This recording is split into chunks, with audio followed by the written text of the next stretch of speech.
Nëse qoheni nesër në mëngjes dhe gjendeni fillikat vetëm në këtë planet, kush do t'ishte gjëja e parë që do të bënit? Çfarë do t'ishte? Gjëja e parë që do të bënit nëse do të gjendeshit vetëm në këtë planet.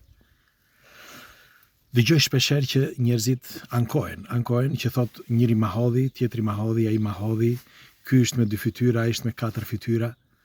Mirë po, normal që ne jetojmë në një bashkësi dhe ka njerëz të mirë, ka dhe të këqij, por të mbani mend që bota është tamam si një tort, ku torta është e gatshme dhe secili kërkon të marrë një pjesë.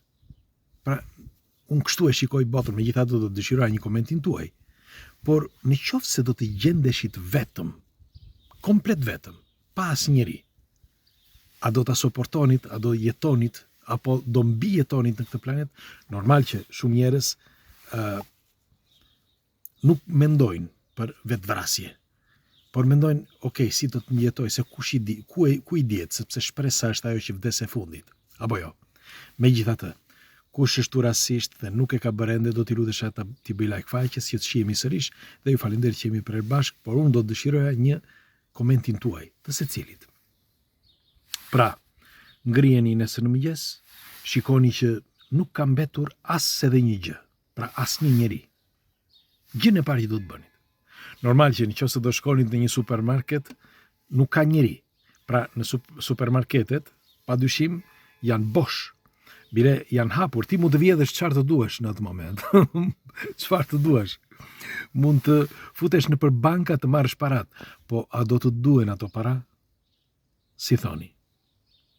Pra, çfarë do të bënit ju në një situatë të tillë? Shiko, merreni me mend.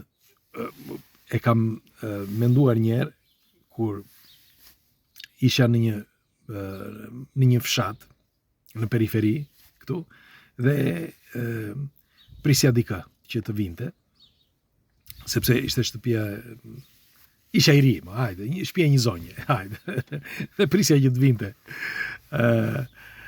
Dhe kjo kishte probleme dhe nuk mund të vinte në atë moment. Dhe tha, do vi në darkë. Mirë po, kaloj orat, kaloj 8, 9, 10, 11, më shkruan një mesazh sepse nuk mundej të fliste në telefon. E më tha, do vi nesër mëngjes. Dhe erdhi të nesër mëngjes në orën 6, unë fjet aty. Por merreni me mend, në një vend që u lërinin ujshit, ose se ishte në majtë një kodre. Merreni me mend tani, gjëja e parë që bëra, unë në vend që ti ndezja dritat, sepse dikush nga ju mendon që ndez dritat, nuk e di sepse s'kishte qenë që të lehte apo jo, vetëm alarmi. Mirë po unë nuk i dia kodet e alarmit. Dhe vetëm më tha se si duhesh që ta zmontoja, por kishte një kod për ta montuar sërish, pra për ta aktivizuar. Dhe si përfundim, unë nuk e ndeza dritën, por e fika dritën. Sepse në qoftë se je në një vend të tillë, në qoftë se ka dritë, dikush që ka mendim të keq, do vi aty dhe do dëgjej. Është më thjesht. Se thot, duke para të thot, kushdo qoftë, po ti ishte shtëpia vetëm, do futeshe, por nuk do gjej gjë dhe nuk do merrje vesh nëse brenda kishte gjëra të vyer ose jo. Kurse një njeri të tregon, një njeri që jeton brenda, kështu që është më mirë që mos të gjej brenda. Dhe kjo ishte gjëja e parë që më erdhi në mend. Nuk e di sa do bënit ju, po unë ju pyes juve tani. Gjëja tjetër është që kur je në një situatë të tillë, për shembull, nëse do të ndodhte një gjë e tillë, ti je komplet vetëm në një qytet, për shembull. Qoftë jo Roma, por qoftë edhe një qytet i thjesht, i vogël. Ke supermarkete plot, të futesh aty, ha sa të duash, derisa rroba ajo ushqimi të jetë i freskët, sepse je i detyruar pastaj që të fillosh tash konserva, se do kaloj 6 muaj, do kaloj 1 vit, do kalojnë 5 vjet. Por ti nuk do të mund të hash rroba të freskëta, gjëra të freskëta. Je i detyruar që të hash konserva. Kështu që nga ai moment je i detyruar që ti të fillosh të punosh. Do punosh ti, që të bësh gjëra të freskëta, qep, domate, ullinj, çdo gjë. Sepse nuk mund të hash gjëra të konservuara gjithmonë. Ndryshe vdes. Gjithmonë gjëra të konservuara. Madje ty do të duhet që ti të flasësh me veten, ose të krijosh një shok hipotetik. Një shok, për shembull një dordolec, ta veshësh si një njeri të familjes, e di që duket e trishtë, por është kështu. Sepse ti në qoftë se nuk flet për më shumë se 6 muaj, ti humbet mënyrën e komunikimit, e dini apo jo? Bile është bërë një test para disa viteve, unë di që pas 3 viteve, një njeri që nuk fliste më, nuk foli më, nuk mundej që të fliste më, sepse shkaktohet diçka në trurin e njeriut që nuk mund të flasi më. Dhe gjëja e parë thash që do bëje me fjalë vetëm strehimin e ke, sepse strehimin e ke gratis. Kudo qoftë. Ti mund të gjesh shtëpia, mund të gjesh vende ku të duash edhe hotele me 5 yje. I gjen. Por të mbash mend që nuk ka energji elektrike. Ndoshta edhe ujë, sepse burimet duhet jenë në disa vende. Me fjalë ti duhet shkosh në një vend ku ka burime. Sepse uji i konservuar do pish pas një farë kohe ujë, por pastaj nuk do pish më. Sepse ai uji aty të bën dëm me kalimin e kohës, ai uji prishet. Megjithatë duhet të jetë uji i rrjedhshëm, por merrni me mend sikur edhe uji të ketë probleme dhe ti mos pish dot ujë. Tjetër, në qoftë se nuk ka as kënd në këtë planet, ti je i detyruar që të punosh tokën, si thash, por si do ta bësh ti? Me se do ta punosh tokën? Sepse naftën mund ta përdorësh për pak vjet. Atë naftë që ke aty, ndoshta mund të gjesh naftë diku tjetër, por e zëm sikur nuk gjetë naftë, ose e zëm sikur gjetë naftë dhe ti do fillosh të punosh tokat. Si do t'i punosh se ti nuk di? Ecësh me të ngasësh traktorin apo me plug apo ku ta di unë.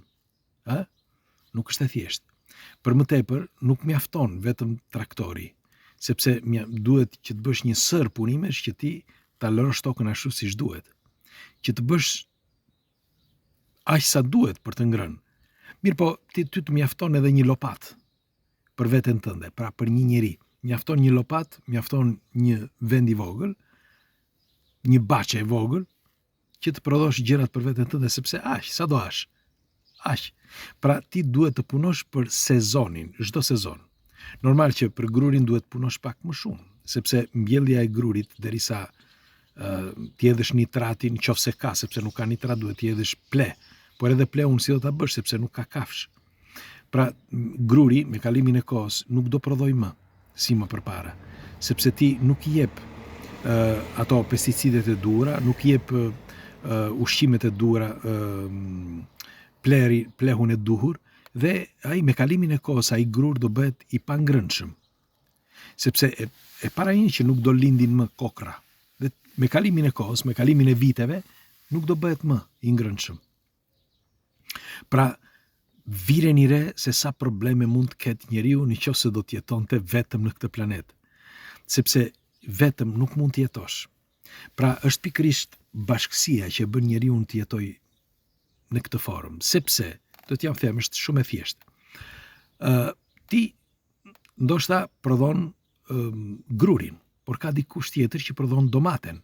Dikush tjetër ka fabrikën që të prodhojë miellin, sepse ti prodhon grurin, po si do ta bësh ti?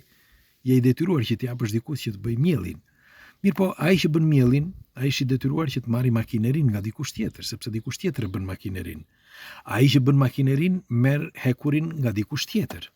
Dhe ai që merr hekurin nga dikush tjetër, pra ai merr lëndën e parë nga një vend tjetër ose nga dikush tjetër.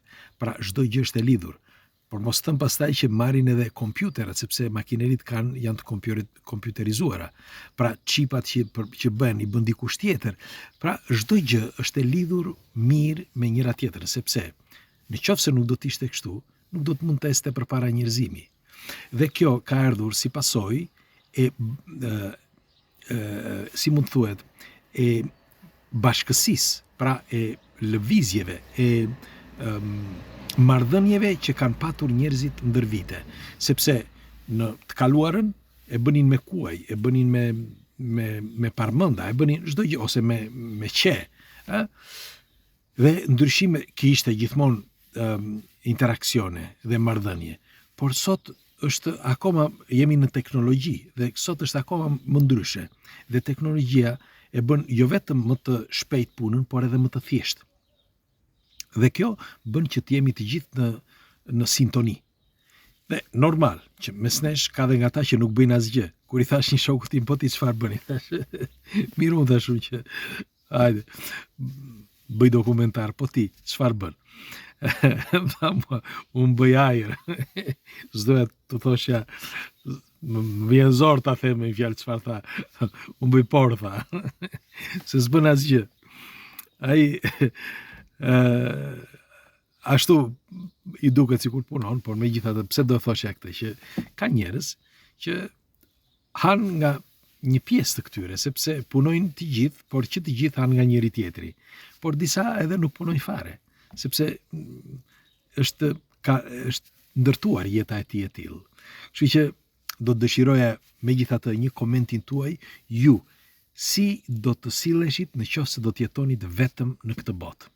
Gjëja e parë që do të bënit, si çfarë do të ishte dhe si do ta menaxhonit jetën tuaj në qoftë se nuk do të kishte asgjë dhe si do të kalonte jeta juaj ndër vite.